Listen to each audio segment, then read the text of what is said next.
حضرت سیدنا امام ابو مالک فرماتے ہیں میں غریب کا بیٹا تھا اور میری 6-7 بہنیں، میں اکیلا بھائی تھا۔ آپ فرماتے ہیں میرے ابا جی فوت ہو گئے، میری امی پکڑ کے مجھے ایک دھوبی کی دکان پہ لے گئی، کہنے لگی اسے کپڑے دھونے کا طریقہ بتا دے، سلیقہ سمجھا دے، یہ بھی ایک چھوٹی سی لانڈری کی دکان کھول لے گا، میری بیٹیوں کا پیٹ پالے گا۔ دھوبی کہنے لگا ٹھیک ہے، میں 2-3 درہم بھی دوں گا مہینے کے، اور جب کام سیکھ جائے گا تو تنخواہ بڑھ جائے گی۔ امام ابو مالک رحمت اللہ علیہ فرماتے ہیں میں بہنوں کے لیے روزی کمانے نکلا، میں بیوہ ماں کے سر پہ بوجھ اتارنے کے لیے نکلا، میں غربت کے عالم میں نکلا۔ رستے میں امام اعظم کا مدرسہ تھا، فرماتے میں وہاں چمکتے چہرے دیکھتا، لیکن اپنی غربت کو دیکھ کے میں آگے بڑھ جاتا، پریشان ہوتا کہ میں کیسے علم حاصل کروں گا۔ آپ فرماتے امام صاحب مجھے اکثر دیکھتے، ایک دن امام اعظم باہر نکلے، مجھے کھڑے ہوئے دیکھا تو قریب بلایا، سینے سے لگایا، ماتھا چوما، کیا نام ہے؟ میں نے کہا ابو مالک میرا نام ہے۔ کہا تمہیں پڑھنے کا شوق ہے؟ کہا بڑا شوق ہے۔ کہنے لگے چل آ جا پڑھا کر، آ جا مدرسے میں پڑھا کر۔ کہتے میں سارا دن وہاں پڑھتا، گھر سے کام کرنے آتا، سارا دن امام اعظم کے پاس پڑھتا رہتا۔ مہینہ آیا تو میری اماں کہنے لگی تنخواہ لاؤ۔ میں نے کہا امی جی تنخواہ تو وہ دے گا جو ڈیوٹی پہ جاتا ہو، میں تو پڑھنے جاتا ہوں۔ کہتے اماں گھر سے نکلی اور بڑے غصے کے ساتھ نکلی، کہنے لگی مولوی نے میرا بچہ خراب کر دیا، میرا بچہ خراب کر دیا، میں کام پہ بھیجتی تھی، اس نے کس چکر میں ڈال دیا، مسلوں سے بھی کبھی پیٹ بھرا ہے، کام بھی تو کرنے چاہیے نا۔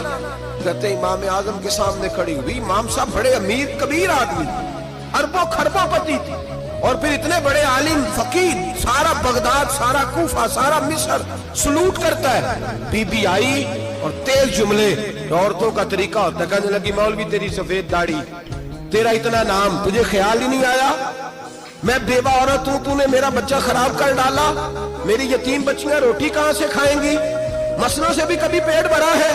کہتی اتنے سخت جملے کہے پر قربان جاؤ امام اعظم سنتے رہے اور مسکراتے رہے۔ کہنے لگے میری غلطی ہے، میری غلطی ہے، میری غلطی ہے، بی بی بھول گیا تھا، غلطی ہو گئی۔ بی بی کہتی رہی، امام صاحب سنتے رہے۔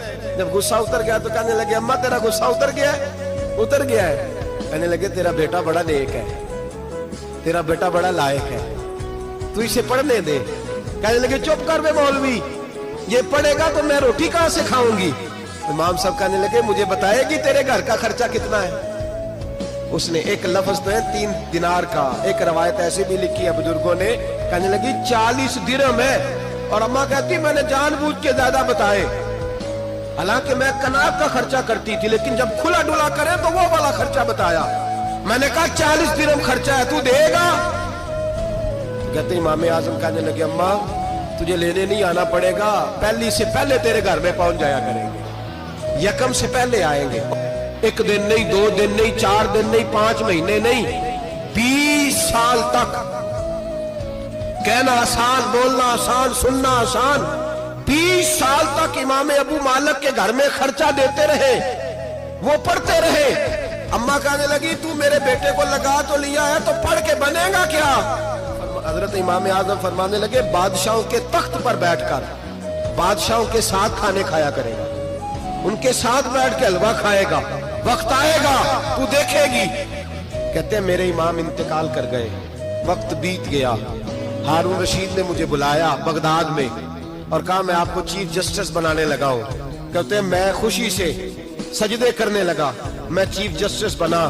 میں نے اپنی اماں کو خط لکھا کہ اماں بغداد آ جا، تیرے بیٹے کو اللہ نے بڑی شان عطا کر دی ہے۔ فرماتے ہیں ہارون رشید کی بیوی بڑی اولیاء کی، علماء کی بڑی فرما بردار تھی، محبت کرنے والی تھی، اس نے حلوہ بنا کے بھیجا، کھانا بنا کے بھیجا۔ ہارون رشید تخت پہ بیٹھ کے کھانے لگا تو کہنے لگا امام صاحب آپ بھی یہیں آ جائیں میرے ساتھ۔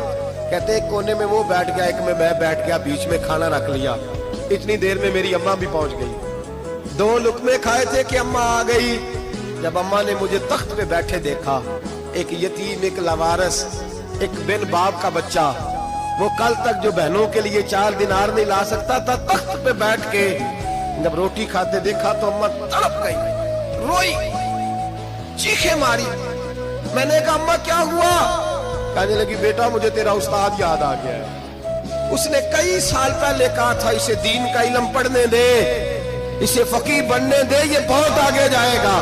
دیکھ آج اللہ نے تجھے کتنی شان عطا کی ہے،